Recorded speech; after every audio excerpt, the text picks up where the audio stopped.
Hello everyone, Kantara ఏమాత్రం అంచనాలు లేకుండా వచ్చిన కాంతార అద్భుతాలు సృష్టించింది. కన్నడ సినీ చరిత్రలోనే కొత్త చరిత్ర లిఖించిందని చెప్పాలి. ఈ సినిమాతో నటుడిగా దర్శకుడిగా రిషబ్ శెట్టి తన సత్తా చూపించాడు. కాంతార చాప్టర్ 1 విడుదలకు సిద్ధమైంది. అక్టోబర్ 2న ఈ చిత్రాన్ని ప్రపంచ వ్యాప్తంగా విడుదల చేయనున్నారు. కాంతార తాజాగా ఈ మూవీ ట్రైలర్ కూడా వచ్చేసింది. దాదాపు 3 నిమిషాల ట్రైలర్ ఇది. ఇక రిషబ్ మళ్ళీ ప్రేక్షకుల్ని ఒక కొత్త ప్రపంచంలోకి తీసుకెళ్తాడు. ఫస్ట్ పార్ట్ ఎక్కడ ఆపాడో అక్కడి నుండి ఈ లేటెస్ట్ మూవీ మొదలవుతుంది. పంజూర్లి జాతర తర్వాత హఠాత్తుగా అడవిలో మాయమైన తండ్రి కాంతార గురించి తెలుసుకోవడానికి పూనుకుంటాడు కొడుకు శివ. దాని వెనుక దశాబ్దాల చరిత్ర ఉందని అర్థమవుతోంది. పంజూర్లి ప్రాంతాన్ని రాజులు ఏలే కాలంలో ఆ కారడవి మొత్తం వాళ్ళ ఆధీనంలోనే ఉంటుంది. గిరిజన తాండాల్లో ఉండే వీరుడు దైవకోల ఆటగాడు కాంతార ఏకంగా యువరాణినే ప్రేమించేస్తాడు. ఇది 2 వర్గాల మధ్య చిచ్చురేపితే జరిగిన యుద్ధంలో కొన్ని అనూహ్య రహస్యాలు బయటపడతాయి. కాంతార లక్ష్యం మారిపోతుంది. అదేంటనేది మీరు ఖచ్చితంగా తెర మీద చూడాల్సిందే. కడంబ రాజవంశం కాలంలో సెట్ చేయబడిన ఈ చిత్రం శివుడి పురాణ ఆధారాలను, అడవులలో జరిగిన గిరిజన సంఘాలను, భూమి కోసం జరిగే యుద్ధాలను ఆవిష్కరించింది.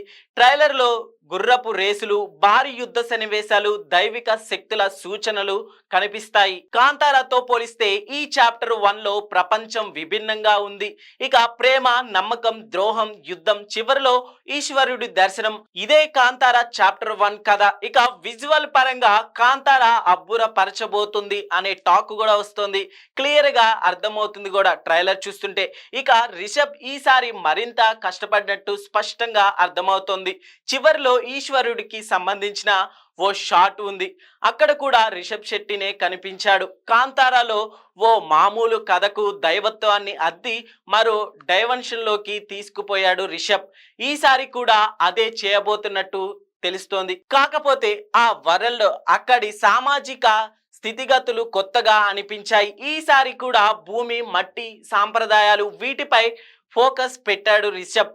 రిషబ్ శెట్టి ఒక ట్రైబల్ వారియర్ గా రుక్మిణి వసంత్, జయరామ్, గుల్షన్ దేవయ్య, సప్తమి గౌడ కీలక పాత్రలో కనిపించాయి. బి అజనీష్ లోక్నాథ్ యొక్క బీజిఎం ఆధ్యాత్మిక వాతావరణాన్ని సృష్టిస్తుంది.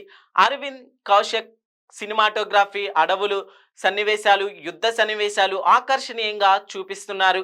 ఇక 300 కోట్ల రూపాయలతో బడ్జెట్తో రూపొందిన ఈ చిత్రం కన్నడ, తెలుగు, హిందీ, తమిళ, మలయాళ, ఇంగ్లీష్ భాషల్లో దసరా కానుకగా అక్టోబర్ 2న విడుదలకు రెడీగా ఉంది. చూడాలి ఈ మూవీ రిలీజ్ అయ్యి ఎలాంటి విజయాన్ని అందుకుంటుందో. ట్రైలర్ ఎలా ఉందో ఖచ్చితంగా కామెంట్ చేయండి.